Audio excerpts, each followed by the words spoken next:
आइए चलें धर्म कमल से आत्म कमल तक।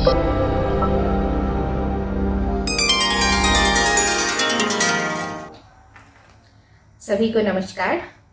मेरा नाम अभिषा जैन है और मैं एक संस्था चलाती हूँ जिसका नाम है trust to a lotus. Trust to a lotus श्रमण संस्कृति की प्रभावना के लिए कार्य करता है। इसके अंतर्गत हम किताबों का प्रकाशन करते हैं और साथ में लाइफ कोचिंग और वर्कशॉप्स करते हैं, और साथ ही साथ हम ऐसे लोगों के साथ चर्चाएं करते हैं, वार्ताएं करते हैं जो समाज को बदलने के लिए अपनी भूमिका अपने अपने रूप से निभा रहे हैं। आज हमारे साथ इस प्लेटफॉर्म पर विजयलक्ष्मी दीदी जी हैं, जो एक ब्रह्मचारिणी हैं और विद्यासागर जी महाराज के संघ में शिष्या हैं। विजयलक्ष्मी दीदी अपने कार्यकाल में डिप्टी कलेक्टर रिटायर हुई हैं और पिछले 10 साल से विद्यासागर जी महाराज के संघ में शिष्या के रूप में अपना कर्तव्य निभाते हुए उनके द्वारा बताए गए कई सारे प्रोजेक्ट्स पे काम कर रही हैं। तो आज हम उनसे ही जानते हैं और समझते हैं कि वो किस किस प्रोजेक्ट्स में काम कर रही हैं, किस किस प्रोजेक्ट्स के लिए काम कर रही हैं और क्या काम कर रही हैं। प्रणाम दीदी। जय जिनेन्द्र। अभिषा जी। दीदी, हमें बहुत अच्छा लग रहा है कि आज हमारे मंच पर आप आई हैं यहाँ पर, और मेरे प्लेटफॉर्म, मेरे यूट्यूब चैनल के ज़रिए लोगों तक आपकी बात पहुँचेगी, ये मेरा सौभाग्य है। तो आज मैं जानना चाहती हूँ सबसे पहले कि हम आज जिस बारे में बात कर रहे हैं उसमें ऐसे कौन कौन से प्रोजेक्ट्स हैं जिस प्रोजेक्ट्स को आजकल आप वर्तमान में कर रही हैं। धन्यवाद अभिषा, मुझे यहाँ आमंत्रित करने के लिए। मेरे लिए भी यह बहुत अच्छी बात है कि मेरी नहीं, मेरी आवाज़ में मेरे बुद्धेव की भावना जन जन तक पहुँचेगी आपके इस कार्य के माध्यम से। ये बहुत ही अच्छा होगा। आपके द्वारा भी ये गुरु सेवा होगी और मेरा तो जीवन उनके प्रति है ही समर्पित। तो जैसा आपने जानना चाहा है कि मैं अभी किस किस क्षेत्र में काम कर रही हूँ, तो गुरुदेव की आज्ञा से मैंने 2-3 क्षेत्रों में थोड़ी मेहनत की है।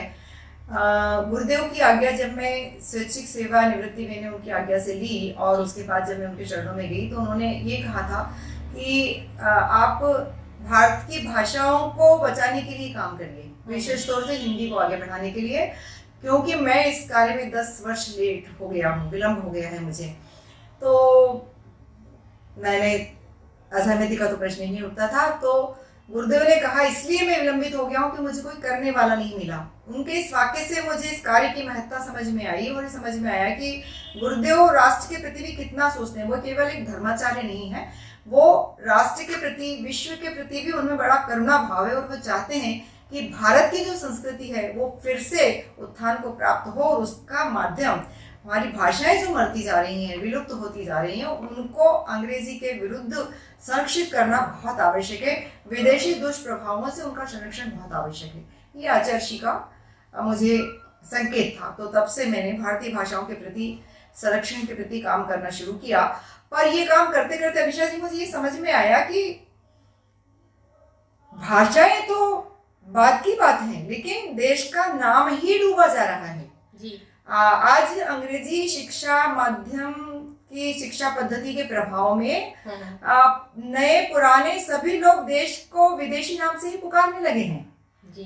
तो मुझे उससे पहले ये आवश्यक लगा कि सबसे पहले मैं अपने देश के जो उसका स्थापित नाम था, जो गौरवशाली इतिहास रखने वाला, जो इतना संस्कृति में समृद्ध था और विश्व गुरु कहलाने के लायक उसके पास ज्ञान का भंडार रहा है, उस नाम को मैं पहले पुनर्स्थापित करूं। तो मैंने फिर भाषा अभियान के अंतर्गत ही ये भारत बने भारत अभियान प्रारंभ किया। भारत बने भारत अभियान जी जी, ये इसका परिचय विवरण पत्र है।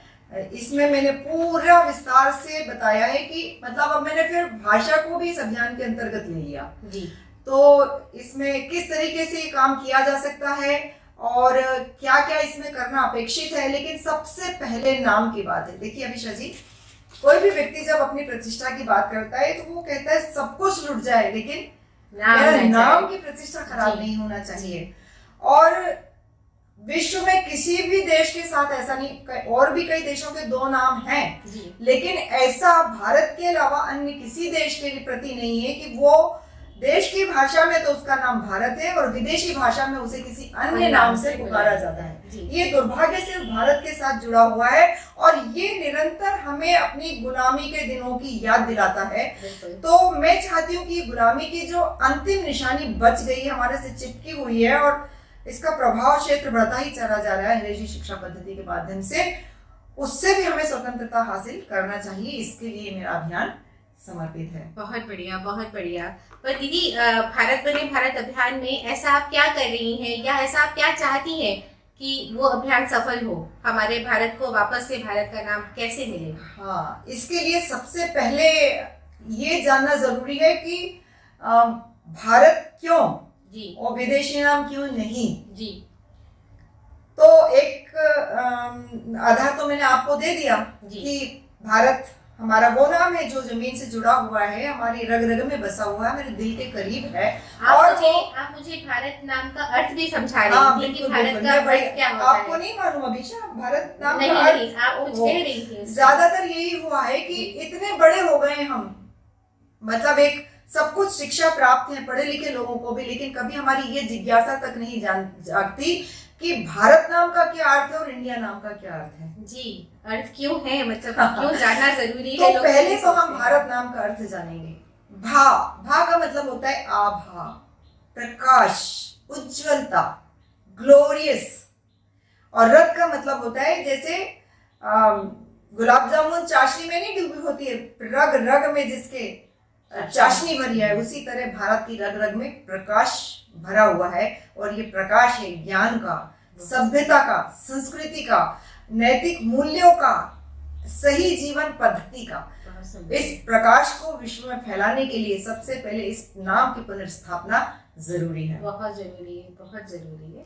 और विदेशी नाम जो हमारे देश के लिए हम उपयोग करते हैं उसका अर्थ क्या है, उसको आप कृपया पुरानी 1976-75 के पहले के जो ऑक्सफोर्ड शब्दकोश है, डिक्शनरी है, उसको खोल करके देखिएगा और समझिएगा कि उसका क्या अर्थ है। वो एक दस्तावेजी साक्ष्य है। कई लोगों को यह हो सकता है, कई लोग कहते हैं कि नाम में क्या फर्क पड़ता है, इंडिया हो या भारत हो, क्या फर्क पड़ता है। मेरा उनसे निवेदन है, मैं मुंह से नहीं कहना चाहती क्योंकि ऐसा लगेगा शायद मैं बहुत दकियानूसी की बात कर रही हूँ, लेकिन वो एक दस्तावेजी साक्ष्य है। और अंग्रेजी शब्दकोश में किसी भी शब्द का शामिल होना, यानी इंग्लैंड की एक निर्धारित कमेटी उस पर निर्णय करती है बहुत सोच विचार करके किस शब्द को इसमें शब्दकोश में स्थान दिया जाना है और उसका क्या अर्थ में प्रकाशित करना है। ये ऐसे निर्णय नहीं होता है, तो वो एक दस्तावेजी साक्ष्य है। तो आप कृपया वो शब्दकोश खोल करके हाँ, जहाँ तक इंडिया से हम समझते हैं दीदी, तो जैसे वेस्ट इंडीज है या रेड इंडियंस हैं, ये सारे गुलामी के मतलब गुलाम, ये कहीं ना कहीं ब्रिटिशर्स के गुलाम रहे और जानबूझकर ऐसे देशों को इंडीज या इंडिया या इंडियन इस तरह के शब्दों से जोड़ा गया, क्योंकि इंडियन का वास्तविक अर्थ जो है वो पिछड़ा हुआ, क्रिमिनल माइंडेड यानी अपराधी प्रवृत्ति के लोग, गंवार जिनको कहते हैं, ऐसे लोग। तो भारत जो कभी विश्व गुरु रहा था उसके साथ मुझे ये सब विशेषताएं, ये विशेषण मुझे किसी भी हालत में स्वीकार नहीं हो सकते। और जो भी अपने आप को भारतीय समझता है उसको आई एम एन इंडियन कहते हुए लज्जा आनी चाहिए, गर्व नहीं होना चाहिए। क्यों? बिल्कुल सही कह रहे हैं। मैं कहीं से गंवार नहीं हूँ, कहीं से पिछड़ी हुई नहीं हूँ। मैं आज भी उतना दम रखती हूँ कि पूरे विश्व का वापस से गुरु बन सकते हैं। दुनिया भर की हम बात करें तो दुनिया भर में भारतीय संस्कृति को सीखने के लिए लोग विदेश से यहाँ पर ही आते हैं। ये अच्छा संस्कृति सीख कर जा रहे हैं, तो हम अपनी संस्कृति से क्यों ना जुड़े रहें। संस्कृति से जुड़े रहेंगे तभी देश बचेगा, तभी हम बचेंगे। और अभी तक हम जो बचे हुए हैं इसीलिए बचे हुए हैं क्योंकि कहीं ना कहीं अभी भी हम अपनी संस्कृति से जुड़े हुए हैं। पर दीदी, अब ये भारत बने भारत जो अभियान लेकर आप चल रही हैं, या जो भारतीय भाषाओं को बचाने का तरीका है, वो कैसे संभव होगा आज के काल में जहाँ इतना ज्यादा इंग्लिश का प्रभाव है कि हम तो आजकल दो हिंदी भाषी लोग भी अंग्रेजी में बात करते हैं ये दिखाने के लिए कि हम कोई पढ़े लिखे लोग हैं या हम तो बहुत महान हैं। तो ये कैसे संभव होगा? अभिषा आप बिल्कुल सही कह रही हैं। मतलब वो हिंदी में कितना भी विद्वान हो व्यक्ति, फिर भी उसे लगता है कि अगर मैं इंग्लिश बोलकर अपने आप को प्रस्तुत नहीं करूंगा तो शायद मैं अनपढ़ माना जाऊंगा। इसलिए वो शुरुआत तो अंग्रेजी के वाक्यों से करता है, फिर धीरे धीरे भले हिंदी पर आ जाए, कोई बात नहीं। ये इस तरह के बदलाव समय मांगते हैं, मेहनत मांगते हैं, बहुत पुरुषार्थ मांगते हैं, बड़ा समर्पण मांगते हैं। पर आपके जो दर्शकगण हैं, जो श्रोता है, मैं उनसे कहना चाहती हूँ अभिषा कि जो मेरा तरीका है वो मैं सोचती हूँ कि अगर आप भी उसे स्वीकार करेंगे तो बहुत बहुत कम समय में हम सफलता प्राप्त कर सकेंगे। बस जो भी व्यक्ति अपने संपर्क में आता है उसे भारत और भारत की भाषाओं के बारे में विचार विमर्श किए बिना छोड़ना नहीं है। सही कह रही और मैं यही करती हूँ, किसी न किसी तरीके से। मैं तरीके बताती हूँ आपको। जैसे मैं, मेरे घर आने वाले या मैं कहीं जाऊं, ये जो मेरे अभियान के परिचय पत्र मैं हमेशा अपने साथ रखती हूँ और हर व्यक्ति को कम से कम ये तो दे ही देती हूँ, इस निवेदन के साथ कि इसको फेंकना नहीं, पढ़कर किसी दूसरे व्यक्ति तक पहुंचा देना, ये किसी विद्यालय में, किसी मंदिर में रख देना, ये किसी और के काम आ जाएगा। आप भी ये कर सकते हैं जी। ठीक है, इसमें पूरा विवरण दिया हुआ है। एक गीत मैंने बनाया है जो मेरे सपनों को, मेरे गुरुदेव की भावना को प्रस्तुत करता है। आपकी अनुमति हो तो 2 लाइन में गुनगुना कर बता जी दीजिए। जी जी बिल्कुल।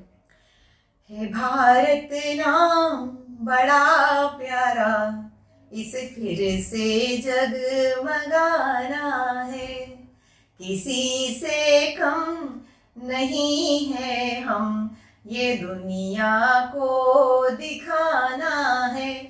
ये भारत था, ये भारत है, रहेगा भारत सदा सदा, इस सच को नहीं भुलाना है, इसे फिर से जगमगाना है। इसलिए बच्चों को याद करा दीजिए, उनके विद्यालयों में उन्हें प्रस्तुत करने के लिए प्रेरित कीजिए, अपने मोहल्ले की सभाओं में, अपने क्लब पार्टीज में इस गीत को एक बार गाना शुरू करिए। देखिए फिर से जोश भर जाएगा और लोग देश के प्रति जागरूक हो जाएंगे। बिल्कुल। इसके अलावा ये देखिए, ये छोटे छोटे से, हम इन्हें चिपकू कहते हैं क्योंकि ये चिपका दिए जाते हैं। ये हम अपने मिलने वालों के प्रत्येक के मोबाइल फोन पर इनको लगा देते हैं ताकि वो, मोबाइल जानते हैं ना आप, तो लोग कलेजे से लगा कर रखते हैं, तो जब भी वो अपना मोबाइल फोन उठाएगा, चलित दूरभाष को उठाएगा, ये उसको देश की याद दिलाएगा कि मेरा कुछ कर्तव्य अपने देश के प्रति भी है। इसके अलावा देखिए ये कितनी प्यारी चीज है। अरे वाह, अभिषा देख रही हैं आप, ये परिधान मैं बांटती हूँ लोगों को। क्या बात है, बहुत बढ़िया। कितना दुख होता है मुझे देख करके कि हमारी युवा पीढ़ी जो वस्त्र धारण कर रही है, चाहे वो लड़का हो चाहे लड़की, हर एक वस्त्र पर कुछ न कुछ अंग्रेजी भाषा में, विदेशी भाषा में लिखा हुआ है। और कई बार तो मैं देखती हूँ कि अमेरिका, इंग्लैंड के झंडे उन पर बने हुए थे और लोग बिना किसी विवेक के, बिना किसी सोच विचार के, चिंतन के उन वस्त्रों को धारण किए रहते हैं। तो भाई इनको अपनाने में क्या बुराई है? देखो ना कितना सुंदर है ये। बिल्कुल। और इसका पिछला भाग दिखाऊं? जी, क्या बात, देखिए बहुत सुंदर, देखिए, है ना। सुंदर। और इसी तरह का एक और भी स्वरूप मेरे पास है, स्वरूप यानी डिजाइन। देखिए बहुत सुंदर, बहुत बढ़िया। और देखिए पीछे क्या लिखा है इसके। तो जो कोई भी इस तरह के वस्त्र पहनकर जाएगा वो खुद भी गौरवान्वित अनुभव करेगा, और जो लोग भी इसको पढ़ेंगे सहज ही उनका ध्यान जाएगा कि हाँ ये बात तो बिल्कुल सही है, तो वो भी कहीं ना कहीं इस तरफ प्रेरित होगा करने के लिए। इसके अलावा अभिषा मैं एक हस्ताक्षर अभियान भी चला रही हूँ जिसमें हमने अपनी जो जो मांगे हैं वो सब लिखी हुई है, और ये लाखों की संख्या में हम पत्र हस्ताक्षर करा के प्रधानमंत्री जी को सांसदों के माध्यम से भेजते चले जा रहे हैं। बहुत बढ़िया। ताकि उन तक ये बात पहुंचे। और माना जाता है कि मोदी जी बड़े बड़े काम करते हैं, तो हमें उम्मीद है कि इस कार्यकाल में उनके माध्यम से ये कार्य भी संपन्न होगा कि भारत को अपना नाम सरकारी क्षेत्र में और गैर सरकारी क्षेत्र में हर जगह मिलेगा। अब आते हैं हम भाषा के प्रति। तो भाषाओं को बचाना नाम के साथ साथ ही उतना ही महत्वपूर्ण है। क्यों महत्वपूर्ण है? क्योंकि पहला तो भाषा संवाद की माध्यम होती है। हम एक दूसरे को अपने प्रति, एक दूसरे के विचारों को जानने के लिए भाषा के माध्यम से ही जुड़ते हैं। लेकिन भाषा सिर्फ संवाद का माध्यम नहीं है। अभिषा जी, आप तो किताबों के क्षेत्र में घुसी हुई है, तो आप ये अच्छी तरह जानती होंगी कि भाषा केवल संवाद का माध्यम नहीं है। संवाद तो केवल इशारों में भी हो सकता है। एक जापानी और एक फ्रेंच भी आपस में मिलते हैं तो किसी न किसी तरह अपने आप को एक दूसरे से बात कर ही लेते हैं। लेकिन इससे भी ज्यादा भाषा एक संस्कृति की वाहक होती है, और जो मेरे देश की संस्कृति है उसकी वाहक तो मेरे देश की भाषाएं होंगी ना। बिल्कुल। और शिक्षा के क्षेत्र में 3 भाषा का सूत्र लागू होना चाहिए। वो 3 भाषाएं कौन सी हों? इंग्लिश तो उसमें निश्चित रूप से नहीं होना चाहिए। उसकी पहली भाषा वो होनी चाहिए जो बच्चे के घर की भाषा हो, मातृभाषा जो उसने माँ के पेट से सीखी है, वो भाषा, उस भाषा में उसको शिक्षा मिलनी चाहिए। तभी उसके दिमाग का ये हमारी नहीं, ये जिन विदेशी शोध निष्कर्षों पर आप विश्वास करते हैं, उन्हीं शोध संस्थाओं का ये निष्कर्ष है कि बच्चे को अगर उसकी मातृभाषा में, जिस भाषा में माँ ने उससे पेट में रहते हुए बात की हो, उसमें उसका मस्तिष्क का विकास सबसे अच्छा और बहुत बचपन से ही तीव्र गति से होने लगता है, और आगे जाकर उसी भाषा के माध्यम से वो अन्य विषयों को बहुत अच्छे से तीव्रता से ग्रहण करता है। तो सबसे पहले तो बच्चे की मातृभाषा में उसको शिक्षा प्रदान करने की व्यवस्था होनी चाहिए। कम से कम माध्यमिक स्तर तक की शिक्षा उसे उसकी भाषा में ही मिलना चाहिए। दूसरी भाषा होनी चाहिए जिसके माध्यम से वो देश के अंदर अन्य प्रांतों के लोगों से भी सहज संवाद कर सके। तो उसके लिए हमारी जो प्रचलित हिंदी है वो होना चाहिए। लेकिन मैं इसके साथ साथ ये कहना चाहूंगी कि हिंदी भाषी लोगों को, हिंदी भाषी प्रांतों को भी अन्य प्रांत की भाषाओं को स्वीकार करना चाहिए, प्यार करना चाहिए। तो मेरा ऐसा सोचना है कि जो हिंदी भाषी प्रांत हैं उनमें प्रथम भाषा हिंदी होनी चाहिए। द्वितीय भाषा जो हमारे दक्षिण भारतीय राज्य हैं या पूर्वोत्तर क्षेत्र के राज्य हैं, उनकी कोई 1 या 2 भाषा सीखना उनके लिए अनिवार्य होना चाहिए। और इसी तरह से दक्षिण भाषी राज्यों में हिंदी या उत्तर भारतीय क्षेत्र की कोई ना कोई भाषा सीखना अनिवार्य होना चाहिए। ये तो 2 भाषाएं होगी। अब तीसरी भाषा कौन सी होगी? ज्यादातर लोग सोचेंगे अब तो अंग्रेजी। नहीं, जब तक हम अंग्रेजी को थोड़ा अलग नहीं रखेंगे तब तक अन्य भाषाओं के फिर से स्थापित होने की संभावना नहीं बन पाएगी। तो तीसरी भाषा कौन सी होनी है? ये तमिल, तेलुगु, कन्नड़, बांग्ला, मलयालम, हिंदी, उर्दू, ये सब की माँ कौन है? ये सब की माँ तो संस्कृत है। संस्कृत है, प्राकृत है, पाली है, मागधी है।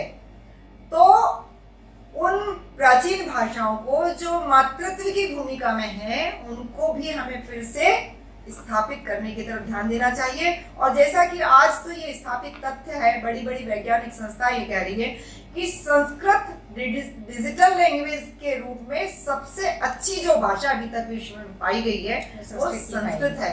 तो हमारे पास जो चीज जन्मजात है, फिर भी हम, और अब इसके साथ एक प्रश्न और उठता है अभिषा जी की, हमारी केवल भाषा नहीं बन रही है, उसके साथ साथ में ये तकनीकी माध्यमों के को जो लोगों ने अपना लिया है। अब कोई पेन से लिखता नहीं है जी इसी से सब उंगली से सब कुछ चलता है।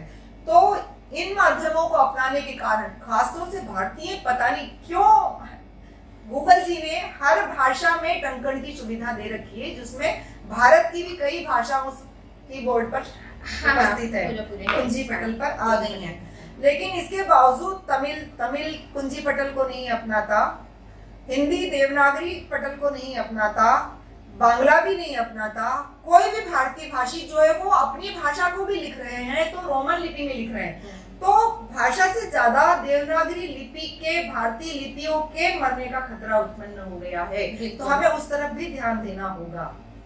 इसलिए मैं अपने कन्नड़ का एक अनुभव सुनाती हूँ। मुझे ऐसा लगता है कि मैं कन्नड़ जब घूमने गई थी, वहां पर मुझे एक भी नाम पट हिंदी में या अंग्रेजी में नहीं मिला। सरकारी जो नाम पट थे उनमें कन्नड़ और अंग्रेजी लिखी हुई थी, लेकिन हिंदी तो कहीं नहीं मिली। पर मुझे ऐसा लगता है कि अगर किसी ऐसी लिपि में जो पूरा देश जानता है वो कन्नड़ में लिखी होती, तो मैं जितने दिन कन्नड़ में मैंने प्रवास किया, मैं कन्नड़ सीख गई होती बहुत कुछ। और बहुत आसान हो जाएगा मेरे लिए दक्षिण भारतीय भाषाओं को सीखना या पूर्वोत्तर की भाषाओं को सीखना, अगर वो मुझे देवनागरी में उपलब्ध हो जाए। तो हमें देश की एक भाषा से पहले देश की एक लिपि पर ध्यान देना चाहिए।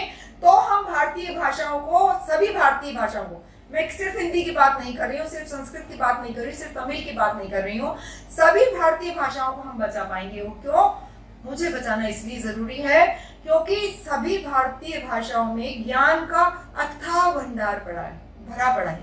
बिल्कुल। इसलिए मेरा ये प्रयास है गुरुदेव की प्रेरणा से, उनकी आज्ञा से, कि भारतीय भाषाओं को फिर से स्थापित किया जा सके।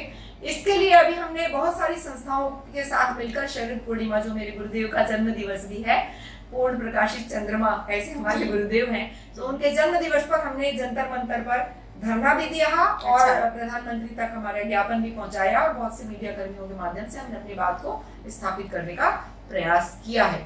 और मैं बहुत सारे विद्यालयों में इस विषय पर व्याख्यान करती हूँ। रिजर्व बैंक ऑफ इंडिया में भी मेरा मुंबई कार्यालय में मेरा मुंबई का जो केंद्रीय भारत का जो सर्वोच्च कार्यालय है रिजर्व बैंक ऑफ इंडिया का, उसमें मैं अपना व्याख्यान कर चुकी हूँ, आमंत्रित किया गया था मुझे।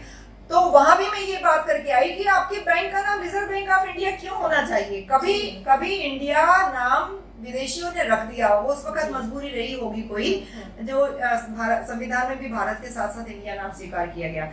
लेकिन अब तो विदेशी रहे नहीं, विदेशी राज रहा नहीं, हम अपने आप को अगर स्वतंत्र मानते हैं, स्वतंत्रता दिवस मनाते हैं, तो फिर हमारे देश की बैंक का नाम आज भी रिजर्व बैंक ऑफ इंडिया क्यों होना चाहिए। रिजर्व बैंक ऑफ भारत कहने में क्या दिक्कत है। और इंग्लिश में ही लिखना चाहते हैं तो BHARAT लिखने में कहाँ दिक्कत है। फ्रेंच में भी हम भारत क्यों नहीं लिख सकते, चाइनीज में भारत क्यों नहीं लिख सकते। तो हम इस नाम को स्थापित करने के लिए और अपनी भाषाओं में स्थापित करने के लिए, और इसीलिए मेरा जो बाहर बहुत ज्यादा बच्चे हमारे यहाँ के विदेश में पढ़ने जाते हैं, मैं उनसे भी कहना है, यहाँ पे रहो या वहाँ पे रहो तुम, इस पर गर्व सदा करना, सारी दुनिया से कहलवाना, भारत ही नाम हमारा है, ये गाना हर जगह गाना, भारत ही नाम हमारा है। बहुत बढ़िया। तो आपने जो प्रश्न किया था कि उत्तर दक्षिण का झगड़ा कोई झगड़ा ही नहीं है, सत्ता की कुर्सी की चाहत रखने वाले लोग लड़वाते रहते हैं, पर हम में अगर समझदारी है तो इस लड़ाई झगड़े से हम दूर रहकर अपनी त्रिभाषा सूत्र को अपनाएं, हमारा काम बन जाएगा। तो इसमें कुछ सकारात्मक बातें ये हुई है दीदी, पिछले 10 साल में मैं आपसे कहना चाहूंगी, शायद तभी से आप ये वाला पूरा का पूरा चला रही हैं प्रोजेक्ट। तो पिछले 10 साल में ये हुआ है कि पहले जो लोग बिल्कुल हिंदी बोलना चाहते ही नहीं थे या सम्मान देना ही नहीं चाहते थे हिंदी को या और की क्षेत्रीय भाषाओं को, वो अब उनको सम्मान देने लगे हैं। ऐसा धीरे धीरे करके होने लगा है। जहाँ स्कूल में अच्छा लक्षण है विजय जी, जहाँ स्कूल में बच्चों को बिल्कुल बोला जाता था कि कोई हिंदी में बात नहीं करेगा, सबको इंग्लिश में बात करनी पड़ेगी, कोई अपनी क्षेत्रीय भाषा में बात नहीं करेगा, वहाँ आजकल हिंदी दिवस है, क्षेत्रीय भाषा दिवस मनाने जाने लगा है। एक भारत श्रेष्ठ भारत करके एक कार्यक्रम के तहत बच्चे, मेरे अपने खुद के बच्चे तेलुगु भाषा सीख रहे हैं। ये एक बहुत ही सकारात्मक चीज है जो भाषाओं को के माध्यम से भारत को जोड़ेगी। इससे और अच्छी बात ये हुई है दीदी कि जो ये OTT प्लेटफॉर्म्स आए हैं, जिसमें आजकल सारी की सारी पिक्चर जो हम देखते हैं, चलचित्र देखते हैं, सारी सीरीज देखते हैं, वो अलग अलग भारतीय भाषाओं में आने लगे हैं। तो इस करके भी हम एक दूसरे की संस्कृति को समझ रहे हैं, एक दूसरे की भाषाओं का ज्ञान ले रहे हैं, और लोग ये ज्ञान लेना चाहते हैं, अपने भारत को अपनाना चाहते हैं, पर अभी तक हम नहीं कर पाए हैं। जो भी नहीं कर पाए, जिस भी कारण से नहीं कर पाए, पर अब हम ये करना चाहते हैं। आज की पीढ़ी, आगे आने वाली पीढ़ी ये करना चाहती है। अभिषेक, ये मुश्किल नहीं है, हम इसके लिए बहुत छोटे छोटे तरीके अपना सकते हैं। जैसे आप ही कर सकती हैं कि जो भी आपसे मिलने आते हैं उनसे इस विषय पर कुछ ना कुछ बात छेड़छाड़ करें। एक जो सबसे अच्छा तरीका कारगर हो सकता है कि जैसे बच्चा विद्यालय से पढ़ के नया भी स्कूल में दाखिल हुआ है, स्कूल भी नहीं बोलना चाहिए हमें, विद्यालय का प्रयोग करना चाहिए। तो विद्यालय से लौट करके आया है, तो माँ उससे जब पूछती ही है कि बेटा आज क्या सीखा, तो वो बताता है कि अंग्रेजी के क्या क्या शब्दों को सीख कर आया। तो माँ अगर उसको अंग्रेजी के शब्दों के हिंदी शब्दार्थ या तेलुगु, मलयालम, कन्नड़, मराठी आदि में क्या क्या कहते हैं वो बताती चलेगी, तो बच्चा भाषाई रूप से बहुत समृद्ध हो जाएगा। मैं जब विद्यालयों में व्याख्यान करने के लिए जाती हूँ अभिषा जी, तो मैं शिक्षकों से भी ये निवेदन करती हूँ कि आपका विषय चाहे कोई भी हो, वो गणित हो सकता है, भौतिक शास्त्र हो सकता है, रसायन शास्त्र हो सकता है, भूगोल हो सकता है, इतिहास हो सकता है, भाषा हो सकता है, कुछ भी हो सकता है, लेकिन शब्दों को बच्चों तक पहुंचाने की जिम्मेदारी केवल भाषा के शिक्षक तक सीमित करके मत रखिए। आप चाहे मैथ्स पढ़ा रहे हो, इतिहास पढ़ा, कुछ भी पढ़ा रहे हो, और चाहे आपकी मजबूरियों के कुछ शब्दों को आपको अंग्रेजी के शब्द उपयोग करना पड़ रहे हैं, लेकिन उन अंग्रेजी शब्दों का भी हिंदी या भारतीय भाषाओं का शब्दार्थ जो जिस क्षेत्र में प्रचलित है उस भाषा में उसका शब्दार्थ अगर देते रहेंगे तो बच्चा अपनी भाषा से भी जुड़ा रहेगा और वो भाषाई रूप से आप सोचो ना कितना समृद्ध हो जाएगा जी। और जो लोग ये कहते हैं, आपने जो प्रश्न उठाया था कि आजीविका के लाले पड़ जाते हैं भारतीय भाषा में, ये बिल्कुल गलत है। ये बात आगे भविष्य में आने वाली भाषा जो रोजगार की भाषा होगी वो संस्कृत और हिंदी होगी। ये बात आज आपको सही नहीं लगेगी, लेकिन आप इसको लिख करके रख लीजिए। आज से 10-15 साल बाद आप मुझे याद करेंगे और कहेंगे कि दीदी ने ये सही कहा था। क्यों? क्योंकि विश्व स्तर पर हिंदी और संस्कृत बहुत तेजी से स्वीकृत हो रही है और भारत उतनी ही तेजी से अंग्रेजी को पकड़ता चला जा रहा है। तो इस देश में ही हिंदी और संस्कृत सिखाने वाले शिक्षकों की जबरदस्त मांग पैदा होने वाली है और किताबों के अनुवाद के लिए भी बहुत अच्छे भाषाई विद्वानों की आवश्यकता पड़ने वाली है। तो अगर आप अपने बच्चे का भविष्य उज्जवल रखना चाहते हैं तो उसे संस्कृत या हिंदी या भारत की किसी भाषाओं में विशेषज्ञ बना दीजिए। आपके बच्चे को कभी आजीविका के लाले नहीं पड़ेंगे। और तकनीक भी धीरे धीरे हमारी भाषाओं में आ ही गई है, आ रही है, तो तैयार हो जाइए उसका स्वागत करने के लिए। मैं खासकर उन माओं से ये बात कहना चाहूँगी जो अभी भी ये बात सोचती हैं कि हमारा बच्चा इंग्लिश में बोलेगा तो हम किसी बहुत ही अच्छे परिवार के कहलाएंगे। नहीं, ऐसा नहीं है। जब तक वो अपनी मातृभाषा से, अपनी माँ से, अपनी संस्कृति से नहीं जुड़ेगा उस बच्चे का कोई भविष्य नहीं है, वो अधर में ही लटका रह के जाएगा। अभिषा, इनको बोलिए कि ये गर्भावस्था से बच्चों से अपनी मातृभाषा में बात करें। जी, मातृभाषा में तो बात करती हैं दीदी, पर सारी की सारी जो संज्ञाएं होती हैं वो इंग्लिश की होती हैं। हाँ। वो एप्पल ही बोलेंगी, वो सेब नहीं बोलेंगी, है ना। वो बैंगल बोलेंगी, वो चूड़ी नहीं बोलेंगी ना। ये हमारी माएँ गलत कर रही हैं। जो टीचर्स कर रही हैं, जो विद्यालय में शिक्षिकाएं कर रही हैं, वो तो चलो एक मजबूरी है तब भी, पर माओ की तो कोई मजबूरी नहीं है ना। कि इंग्लिश में अगर नर्सरी क्लास में ABCD से क्यों शुरू करना है, बच्चे को पहले क ख ग आ ई क्यों नहीं सिखाया जा सकता। ये हाँ पे करना है और ये हम माओ को ही करना है। और अभिषा, आप जानती हैं कि दक्षिण उत्तर की तुलना में दक्षिण भारतीय राज्यों ने अपनी भाषा को बहुत अच्छे से बचा रखा है। उसका कारण क्या है कि हम जो हिंदी भाषी क्षेत्र के लोग हैं ना, जैसे मैं, अभिषा आप भी हिंदी जानते हैं और मैं भी हिंदी जानती हूँ, लेकिन जब हम पहली बार आपस में मिलेंगे ना तो ये एक दूसरे पर प्रभाव डालने के लिए कि मैं बहुत पढ़ी लिखी हूँ, हम अंग्रेजी से बात शुरू करेंगे, ये हिंदी भाषी क्षेत्र का बहुत बड़ा ड्रामा है, बहुत बड़ा नाटकीय व्यवहार है ये। लेकिन दक्षिण भारतीय राज्य में ऐसा नहीं है। चाहे वो महाराष्ट्र हो, चाहे कन्नड़ हो, चाहे तमिलनाडु हो, चाहे केरल हो, चाहे आंध्र प्रदेश हो, चाहे बंगाल हो, वो लोग जब दो समान भाषी लोग मिलते हैं वे अपनी भाषा में ही बात करते हैं। चाहे आसपास कितने भी अंग्रेजी जानने वाले हो, कितने भी हिंदी जानने वाले हो, कितने भी उर्दू जानने वाले हो, फ्रेंच जानने वाले हो, लेकिन वो जब दो लोग बात करेंगे उसका सबसे अच्छा परिणाम क्या होता है। बाकी लोग सब सुन रहे हैं पर उनको कोई गोपनीय बात करनी होती है, वो बहुत आराम से आपस में कर लेते हैं। सबसे ज्यादा जो भी प्रभाव पड़ा है वो हिंदी पे पड़ा है। हाँ। और हिंदी पे अगर पड़ा है तो वो बाकी भाषाओं पे भी ना पड़े। और इसका एक लाभ ये होता है कि जो शब्द जिस संस्कृति का होता है, जिस भाषा का होता है, उसकी भाव भासना यानी भावार्थ का ग्रहण भी ज्यादा अच्छी तरह से उसी भाषा के शब्दों से हो सकता है। जी, तो दीदी आज आपने इतनी सारी बातें हमारे साथ करी, हम चाहेंगे ये बातें हम और जारी रखें अपने आगे आने वाले कार्यक्रमों में, ऐसे ही बात करते रहें और इसी तरह से अपनी संस्कृति को आगे तक पहुंचाते। बहुत बहुत धन्यवाद अभिषा। मैं विदेश में बैठे हुए भी जो हमारे बच्चे पढ़ने के लिए गए हैं या आजीविका कमाने के लिए गए हैं उनसे भी ये निवेदन करना चाहती हूँ कि देश के नाम का जब सवाल आए केवल भारत बोलिए, और जब दो भारतीय लोग मिले वे हमेशा हिंदी में या किसी सुविधाजनक भारतीय भाषा में ही आपस में बात करें और इस अभियान को हमारे आगे बढ़ाने में मदद करें। धन्यवाद अभिषा, सभी को नमस्कार। जय भारत। जय भारत।